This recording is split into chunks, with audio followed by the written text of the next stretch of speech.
One. All right, up today, we're looking at, I think this is section 12.6 out of the textbook, if you're following along with the textbook, or if you just want a number to go with something. We are looking at quadratic surfaces. So really stepping things up into 3D. Today, going to be a bit more art than science. Uh, to be totally frank, we're going to try to visualize what some of the basic shapes, and I'm going to use basic very, very loosely here, what some of the basic shapes look like in 3D space. Now, in particular, we'll just be looking at all of the possible quadratic shapes, of which it turns out there are 6, or rather quadratic surfaces. I have to make sure I call them surfaces rather than just shapes. That's not a very good math word, what surfaces is. But you'll know what I mean if I say shape. So maybe we'll just do that. So the goal by the end of today is just to be able to recognize the very basic shape of the 6 surfaces we're gonna look at. If we can get that far, I'll feel pretty good about that. So in order to talk about the quadratic surfaces, first I want to talk about the quadratic curves or the quadratic equations that we had from back in 2 space. So I guess I'm just going to start there. We had 3 different quadratic shapes, 2 of which you definitely recognize. Well, maybe one you only really know as a quadratic equation or a quadratic function. And then the third one, I bet you've seen before, but not nearly as often. So the 3 quadratic shapes in 2-dimensional space. So back when we were only looking at planes and we only were working with x and y, we had 3 different shapes, most common of which is just the parabola, your standard quadratic equation, y equals x squared, or alternatively, x equals y squared. We'll consider both of those quadratic relations. Because technically the one on the right's not a function, but we're going to evolve beyond that idea for a little bit. So the standard 2 quadratic shapes are parabolic shapes. Y equals x squared and x equals y squared. The other quadratic equation that we don't necessarily always call a quadratic equation, but it is quadratic because of the way that the terms are constructed, is a circle. X squared plus y squared equals 1 is the most basic of those forms, of those shapes. So now is maybe a good idea to revisit the idea of a quadratic equation. So when we had just our regular quadratic functions, in general form, we had y equals ax squared plus bx plus c, right? A quadratic equation was a polynomial function that only had the first 3 powers of our variable, counting 0 as a power, right? X to the 0 is just our constant term. X to the 1 would be our linear term, and then x squared is our quadratic term. That's how we constructed quadratic equations back in algebra. We want to apply that same idea, but more generally to our equations. So a quadratic equation is going to be any polynomial equation that doesn't have a power count higher than 2. Which means things like x squared and y squared can both end up in a quadratic equation. We can have just an x term or a y term in a quadratic equation, which is why parabolas still get to count, because they just have a linear x or y term with a square the other term. So one linear and one quadratic term. We'll also look at the mixed terms and still count them as quadratic as well. So when I say the mixed terms, I mean x times y. We'll also count that as quadratic because the sum of the powers in x times y is still just 2. So all together, we're going to see a whole bunch of terms that end up in a quadratic equation. Let me hide that bottom part for now. But if I step it up using all 3 variables and collecting every single possible quadratic term, I get this absolutely terrifying looking equation at the bottom of the screen. Coefficients from A all the way out to J. And it collects every possible term that will count as quadratic in an equation. The first three, I think, again, are going to make a ton of sense. Those are just our square terms, x squared, y squared, and z squared. We already think of those as quadratic anyway, so I probably don't need to convince you of those three. We know that these linear terms, x, y, and z, already can show up in quadratic equations because we've seen them pair together. We already, like, our base case for a quadratic equation is ax squared plus bx plus c. That guy is still here. It's just now ax squared plus gx plus j is our constant term. So we have to go really far out there. And those same pieces repeat for y and for z, with all of our constant terms being collected in just a single letter, which again is j right now. So the extra fun ones, xy, yz, and zx, the mixed second order terms, I think is the particularly fancy definition of what those are. We'll still count them as quadratic because when I multiply x and y together, I still get to just a total power of 2. And I'm going to mention that and then basically never look at those terms again because they're a little bit nasty. What I do want to say about those three mixed terms, the three mixed second order terms, are that they are going to take our standard shapes and just rotate them. So xy, yz, and zx are only going to be used to rotate shapes we already have. Which means that if I had some terrifying looking equation like this one, where I've got all these extra mixed terms added in, and I wanted to just identify its shape, I could rotate it back so that it's centered around an axis. Instead of needing to worry about it being, take some space or some shape, maybe it's this water bottle is going to be my cylinder. Sorry if you're watching the video at home. But I've just got it rotated so that it's maybe out here pointing at a weird angle in space. It's the x, y, the y, z, and the zx terms that are going to make that rotation happen.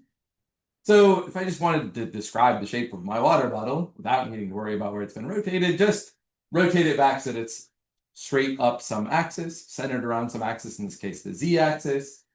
And then those mixed terms will vanish. So I don't think that when I'm looking at basic shapes, I really need to worry about all of those mixed terms.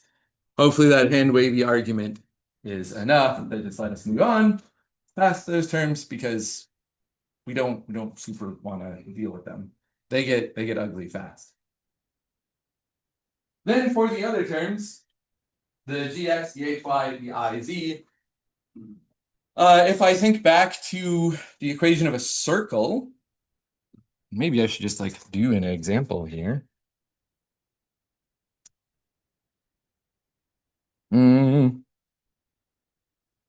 So let's take a circle. And how about x minus 5 squared plus y plus 3 squared equals, I don't know, 16. To just make one up. If I were to FOIL this thing all the way out, x squared minus 10x plus 25 plus y squared plus 6y plus 9 still equal to 16. I can gather up all my constant terms into just a single number. I'm not going to worry about that right now because I really want to just focus on the minus 10x and the plus 6y. Right, when I've got those mixed in with my square terms in what we'd call, it's either general form or standard form, writing all of this out, the minus 10x and the plus 6y really are just taking my circle and translating its center over to 5, -3. So here and down.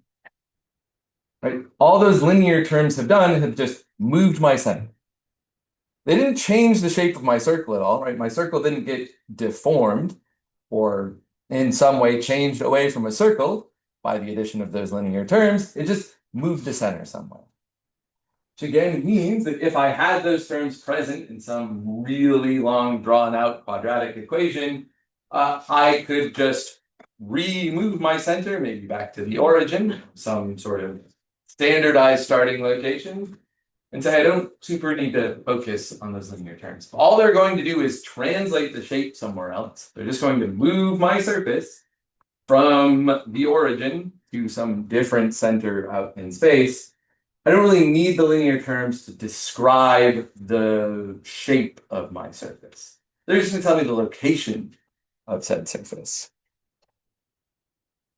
Which again, I'm trying to wave my hands around a bunch and ultimately claim that there are only two real equations we have to look at.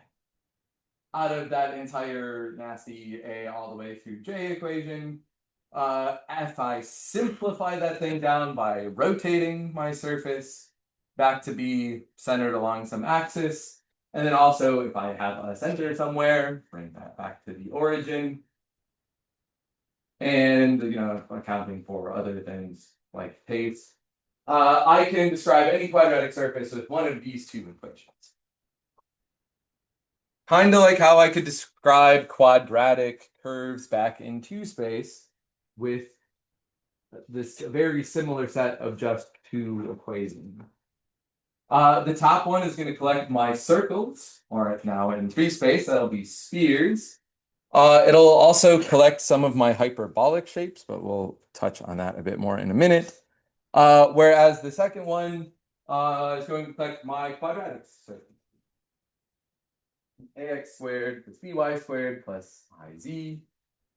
If one of my terms was linear the entire way through, I do need to collect its linear term now, because there just wasn't a higher order term for z that was present. And when I say that all of them can be in one of two standard forms, this bottom parabolic equation is going to collect all three types of parabolic shapes. So x squared plus y squared plus a linear z, x squared plus z squared plus a linear y, and y squared plus z squared plus a linear x term. Right? If I were to just rotate one of those shapes to be oriented to a different axis, the shape would remain the same. So sort of like how we consider y equals x squared and x equals y squared to be the same shape because they're both parabolas, we'll consider any one of the three types of parabolic surfaces to fit this same equation. Blech. Okay. I think I forgot to talk about hyperbolas when I was going over the two-dimensional shapes. So I think I had it on screen, just forgot to say anything. Jump back to that real quick. This was the final quadratic curve shape that we had from two space, so back in algebra. And we don't look at these ones too often, but they are going to be a set of curved shapes that have linear asymptotes. And they look very similar to the equation for a circle. The major difference being that in a circle, I'm adding two square terms together. But in a hyperbolic shape, I'm taking the difference between two quadratic terms. Two square terms, no one different. Okay. So with that in mind, we're going to build these ideas up into free space. But first, I skipped over the first page because I wanted to jump right into two dimensions. Let me talk about what's going on up here. I think I mentioned a few days ago that we were going to have a different definition for a cylinder when we got to defining what cylinders are, and that day is today. So, your standard idea of what a cylinder is. Do I happen to have a cylinder up on my desk? Nope, didn't bring a pop can with me. So let's just pretend that this water bottle I'm holding right here is a pop can instead. Right, so mine kind of does some weird stuff up at the top. Just pretend that's not there. Right, pop can is our standard cylinder shape that we're used to. It's got a circle base. It just goes straight up and along the pop can part of it. its shape doesn't change, right? It's the same circle, or close enough to it, the same circular cross section all the way up that can. And that's roughly the idea that we want to take and expand on for cylinders when we talk about them in 3-space or in calculus with our fancy definition of a cylinder. So the important property of a cylinder is that as I move along one axis, my shape doesn't change. Which means that this graph on screen right now is a cylinder by our fancy Calc 3 definition, which I'll come back to the specific words of in a minute. But if I move along the x-axis, so you can see my, I've got my line z equals 1 highlighted right there. Z equals 1 with y equals 0. As I move along those lines, my shape does not change. I've got the same parabola of z equals y squared plus 1 in each one of those cross sections.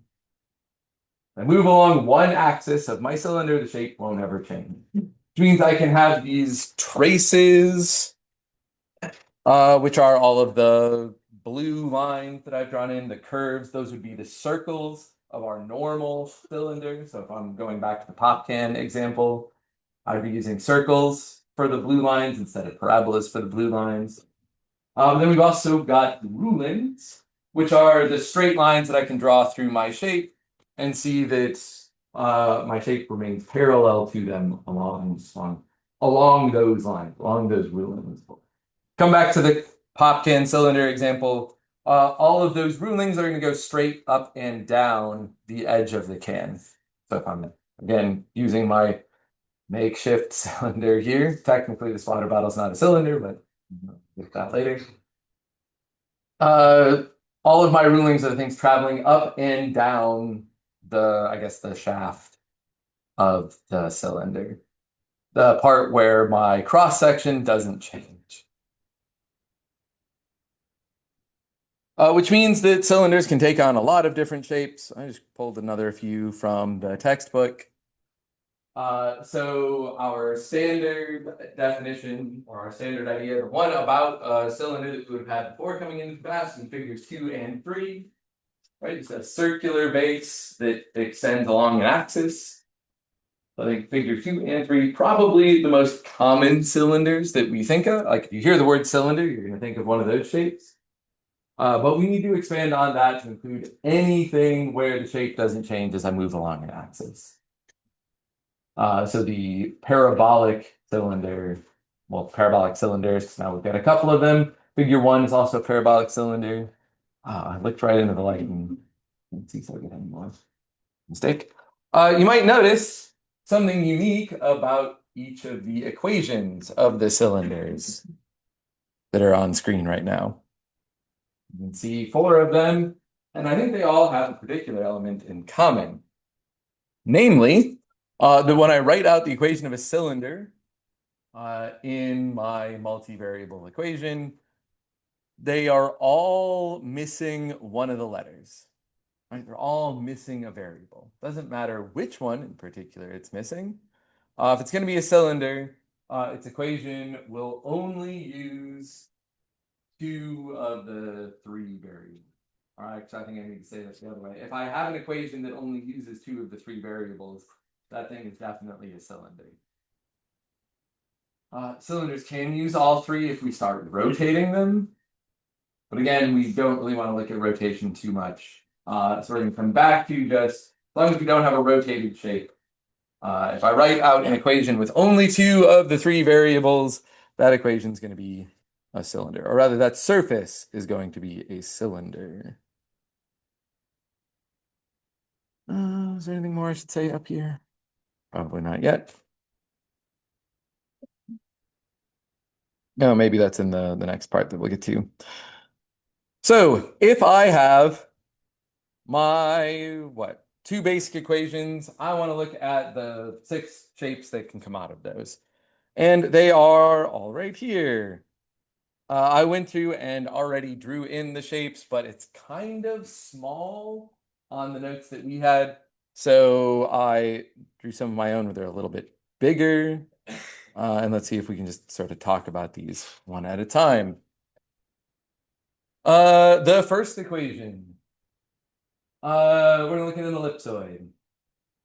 And there's a bunch of numbers going on. And I maybe don't really want to look at all of them. So let me just talk about the most basic ellipsoid, which is a sphere. X squared plus y squared plus z squared equals 1.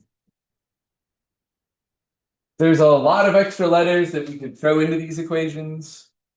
And the pro tip I'm going to give you is that you should ignore every single number in this lesson. In this section, when we're looking at quadratic surfaces, just ignore all the numbers. Yeah, great advice for a math class, I'm sure, but trust me, it'll help.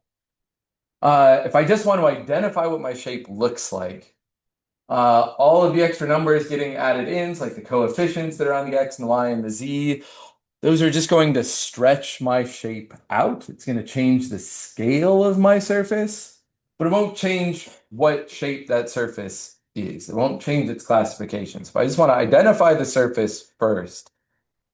I want to just pretend that every single number is either 1, 0, or -1. Trust it's again, it'll make sense, I hope.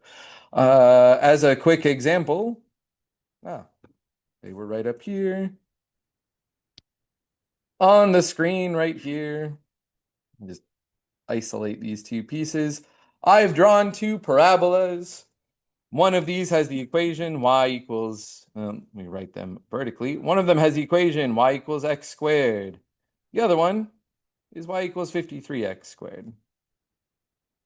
And my challenge to you would be to identify which of these equations is which. Right, so definitely two different equations. But which one's x squared and which one's 53x squared? I can start to see the light bulbs going on up there because I don't think you can tell. In fact, I drew them in such a way that you can't possibly tell. There are no axes on here. So we don't know what our x or our y scale is. All we can tell is that the shape is definitely parabolic. And without scales, without axes, the numbers attached to my x squared don't mean it. Both of those two shapes describe a parabola, and then I can just fill in the scale later to figure out which one belongs to 53 and which one belongs to 1. But if I just wanted its shape, I could effectively just ignore the coefficient of 53 on the x squared and draw a parabola in. And I want to use that same idea to start describing some of these fancier shapes. Or some of these fancier surfaces, because they can get to be a bit of a bear. So, all of that to say, instead of trying to remember that scary looking equation up top with an A and a B and a C all kind of divided in somewhere is an ellipsoid, I think I'll just think about x squared plus y squared plus z squared equals 1. And I'll add in all of the extra numbers later if I really need to. Which means for an elliptical paraboloid being my next shape on here, I'll call that thing z equals x squared plus y squared. I just kind of forget about the rest of the numbers. So again, this is even the exact example we were just looking at, but stepped up into 3 space. I've got z equals a pair of quadratic equations, or a pair of quadratic terms that are added together. So if I were to just look at their cross sections, I've got z equals y squared in the zy plane. That's my blue shape I drew in. And then I've got z equals x squared in the xz plane. That's the green shape I drew in. And then all the way around, I'll just have some circular cross sections moving up. Since if I were to look at any of the planes that are parallel to the xy plane, maybe z equals 1, I just get x squared plus y squared equals 1, which is a circle.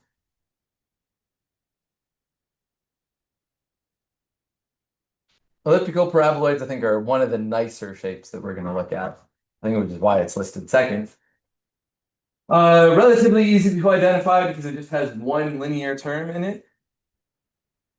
And the two quadratic terms are going to have the same sign, which is why it's going to be the elliptical paraboloid because its cross sections will be ellipses or circles. The next three shapes are the worst ones to, oh, well, I guess cones aren't bad.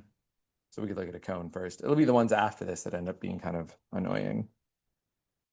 So if I were to look at this shape, collecting all my terms on one side, x squared plus y squared minus z squared equals 0. That's going to get me to a cone. So when we had a sphere, all three of our quadratic terms were added together. When we look at a cone, one of our terms is going to end up being negative if I gather them all on one side. Also, it's probably a decent time to point out that I don't need to consider the cases where I have two negative terms or three negative terms if I gather them all on one side.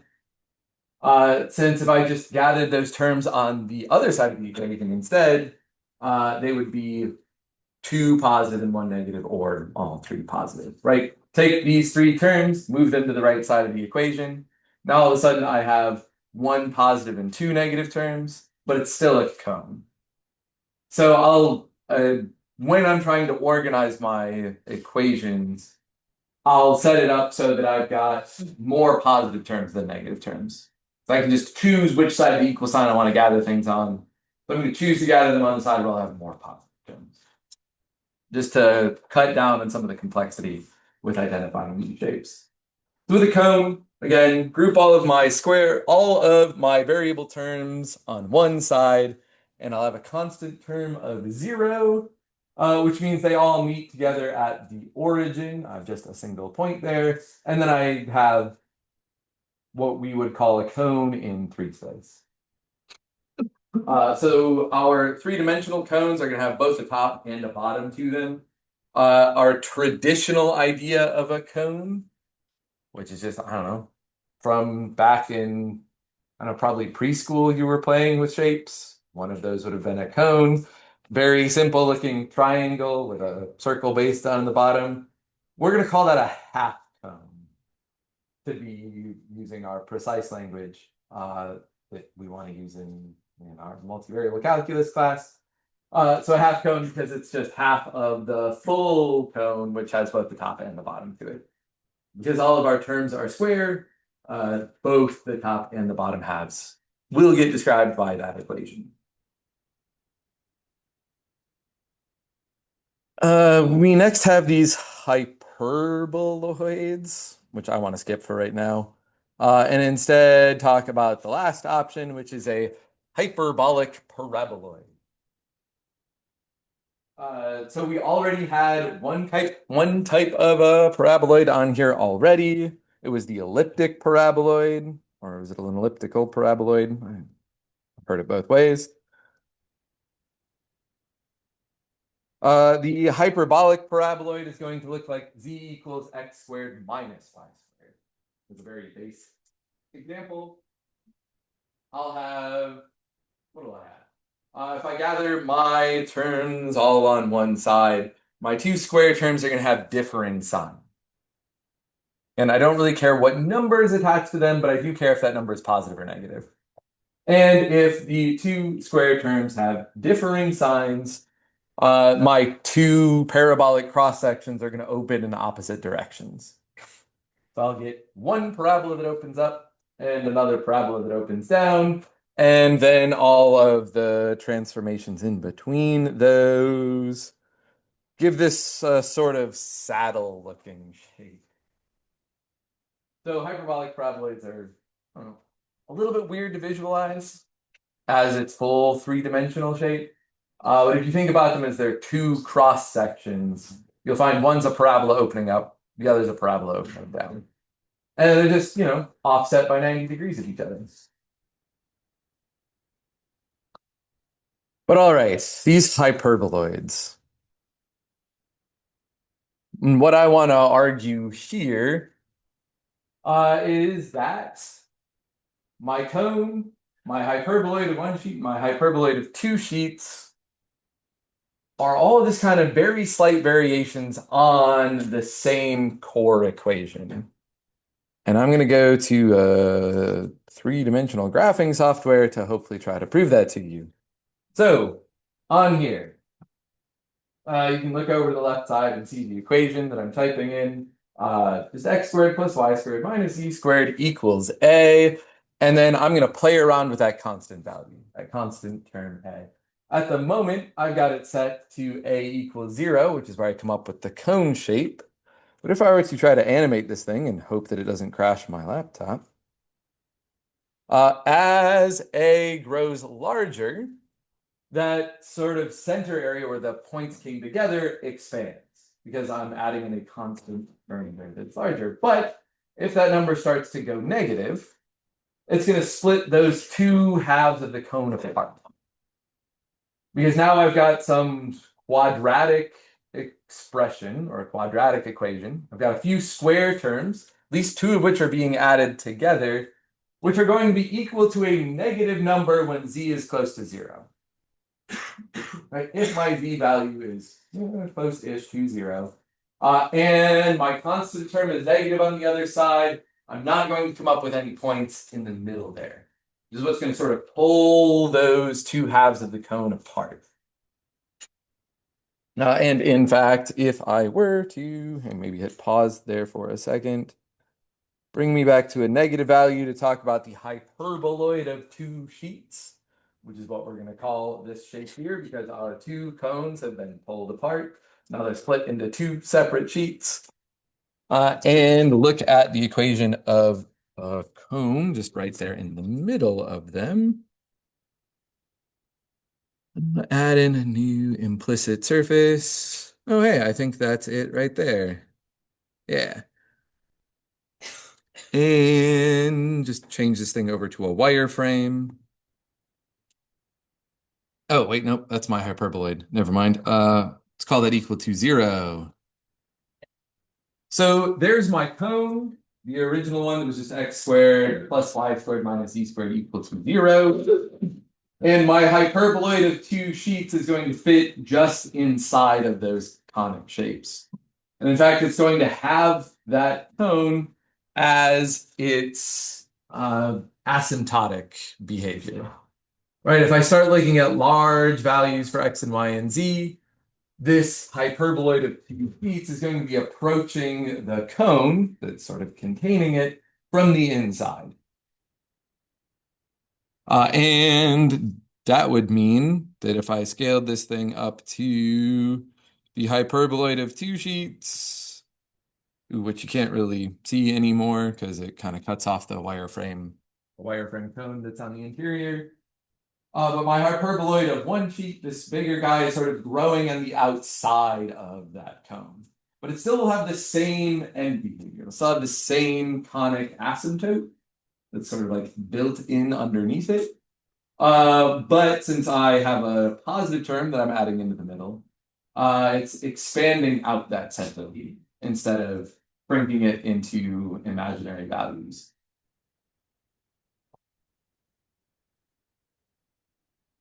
So hopefully some of that explanation's making sense.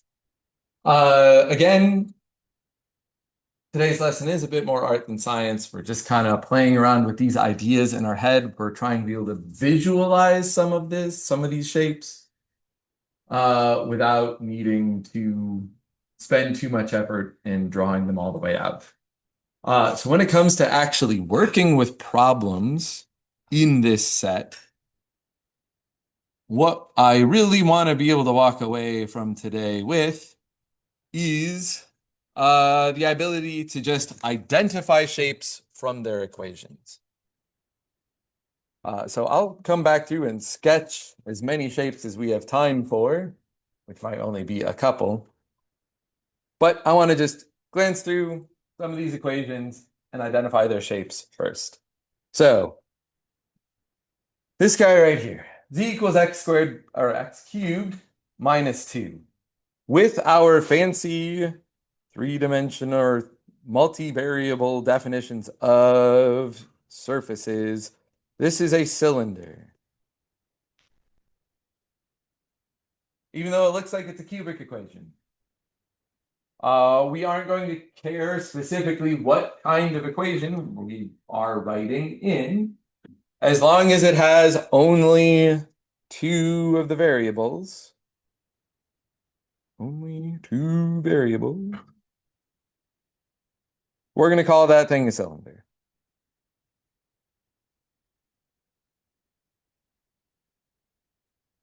Because this particular equation is missing its y variable, it doesn't have any dependency on y. If I move in the y direction, so if I move parallel to the y-axis, my shape isn't going to change. And that is our defining characteristic of a cylinder. Is if I move parallel to one of my three axes, my shape isn't going to change. Again, in this particular case, it's the y-axis, although there's no shape there to talk about because we'll sketch it in later if there's time.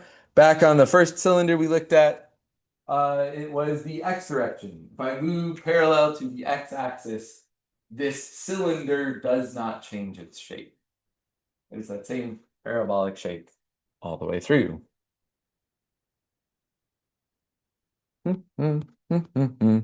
Again, we'll sketch it in if there's time. I mentioned it earlier, but if a surface is missing a variable, then it is a cylinder, but that doesn't imply that all cylinders are missing variables, because again, I could take a cylinder and rotate it, and now I would need all three variables to describe it. As long as I've got it unrotated, if I've just got it in its sort of standard position, I'll only need the two variables to describe that shape. And again, anytime I'm looking at the equation first, that equation only has two of the three variables, it's definitely a cylinder when it's in free space. All right, let's keep going through with some of these other shapes. So again, I think you should ignore all of the numbers. Just pretend every single number you see is either 1 or 0, or I guess -1. Because if it's already negative, we want it to keep its negative properties. But that means I don't really need to look at x squared plus 9y squared. I just want to look at x squared plus y squared and determine its shape from there. Now, when I look at this equation, I see a linear term, which is going to be important to me. I want to be looking at that. A linear term means I'm going to start thinking about my parabolic shapes. All right, we think about back to the just basic equations we had from algebra. You basically just think of them as circles and parabolas. We've got the circles when there are only square terms involved, and it's parabolic if there's a linear term mixed in with a quadratic term.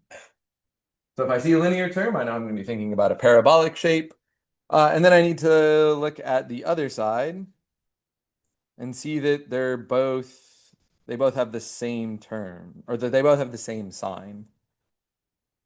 So let's call that same sign. Same sign.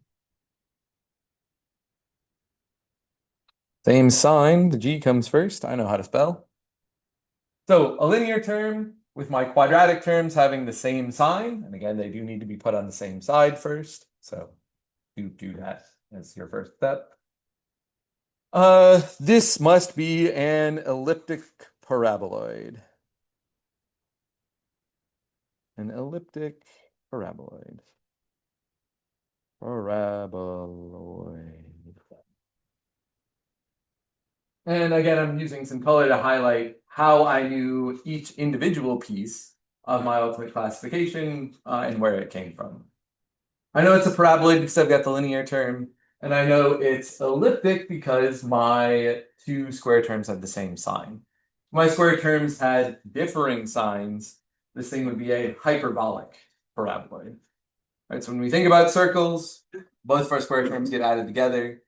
when we have our hyperbolic shapes, our square terms are being subtracted from one another. Cool. And then again, if there's time, I'll add in some of the other shapes. For my next shape, when I've got all square terms, if I don't have any linear terms, I want to organize them all on the same side. X squared plus y squared minus z squared is equal to 0.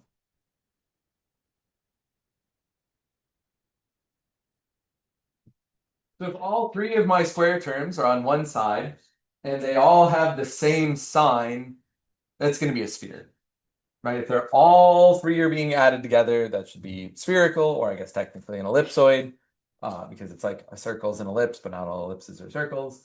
But the easiest base case is going to be a sphere. But again, that's if they all have the same sign when they're added together. This one doesn't have that. One of my terms has a different sign. So I've got to be thinking about the three shapes that we were looking at back on our graphing software. Right, so I was looking at the cone and my two hyperboloids as they kind of went through this super fancy animation. And the thing that let me identify between them was just the value of the constant term on the other side. If that constant term was negative on the other side, I had my hyperboloid of 2 sheets. If that guy was positive, there we go. If it was positive, I ended up with the hyperboloid of 1 sheet because that circle kind of expands in the middle. But when it was exactly 0, that's when I had the cone that was lying underneath those shapes. That cone shape right there. So back to the shape I have over here. I see that it's equal to 0 on the other side, so I've got a cone.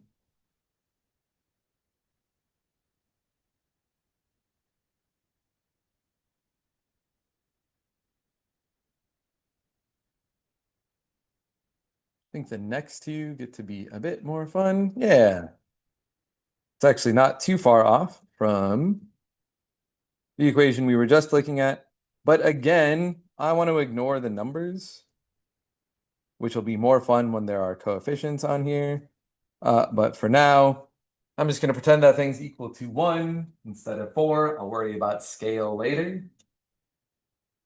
I've gathered up all my terms on one side. I've got 2 positive and 1 negative. So again, I'm thinking in the hyperboloid and cone space.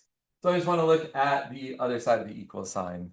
That thing is equal to a positive number. So it might be easiest to just think about the case when z is 0. My only negative term is 0. I've got x squared plus y squared equals 1, which looks like a circle. I get a valid shape in the xy plane.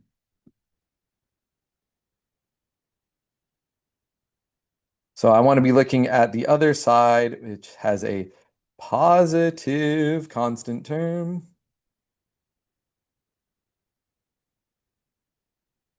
Constant term. Because that guy's positive over on the right side, I am thinking this is a hyperboloid. Hyperboloid of 1 sheet.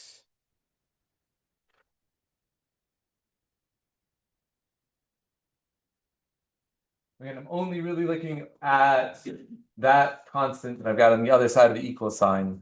And if it's positive, it'll be 1 sheet. If it's negative, it'll be a hyperboloid of 2 sheets.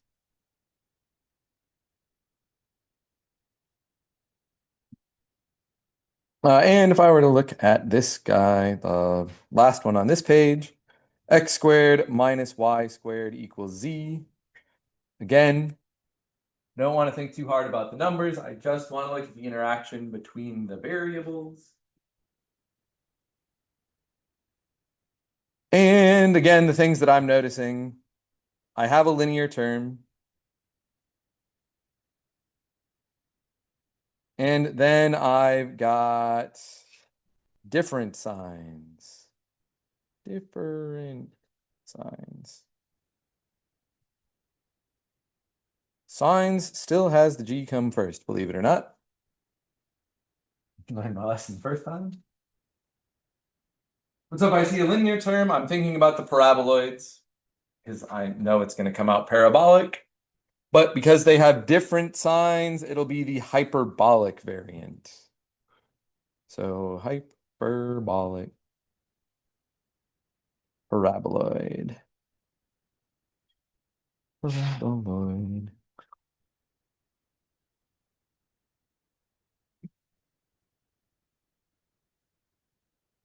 I'm gonna come back to that one because it involves a little bit of space.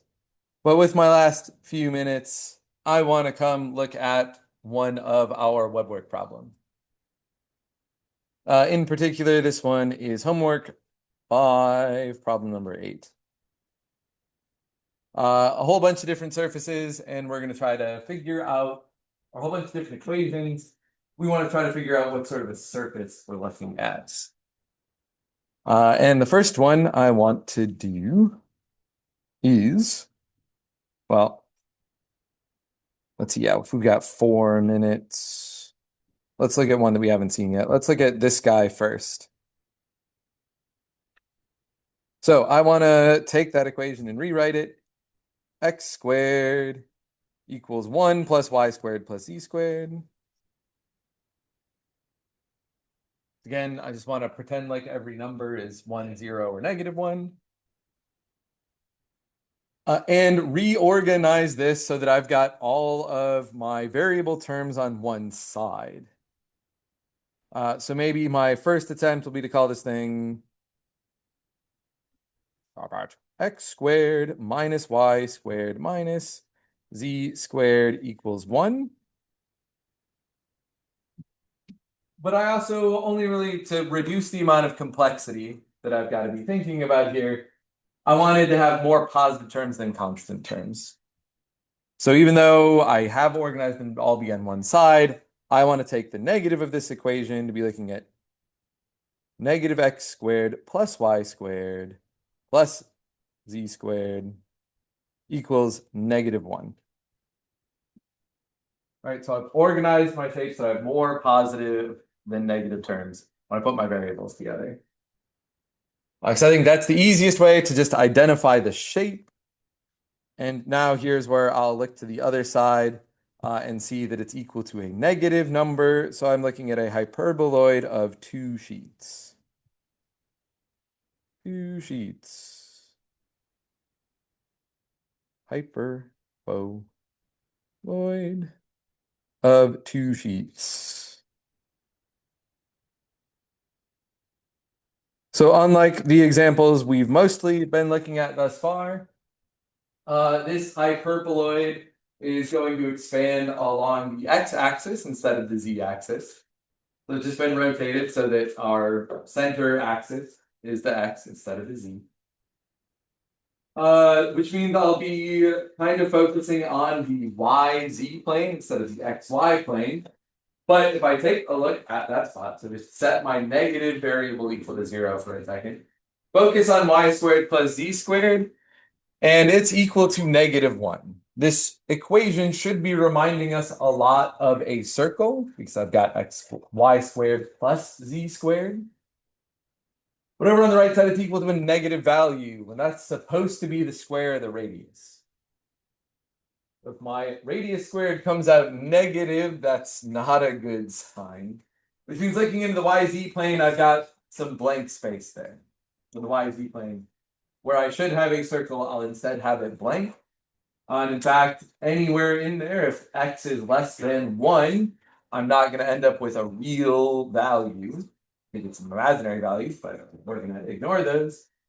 So I've got that blank space when x is in between 1 and -1, which is why I'm going to claim it's a hyperboloid of 2 sheets. They've been pulled apart and they're separated in the middle there.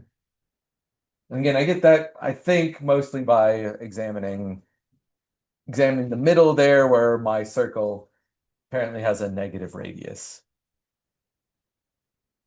So hopefully there's some stuff in that lesson that made sense. Again, it's mostly about trying to visualize some basic shapes. I'll talk about it more as it comes up, but we are out of time. So I'll end it here. See you guys on Friday. Okay, bye, bye, bye, bye, bye, bye, bye, bye. I'll ask you. Yes. I got a question on the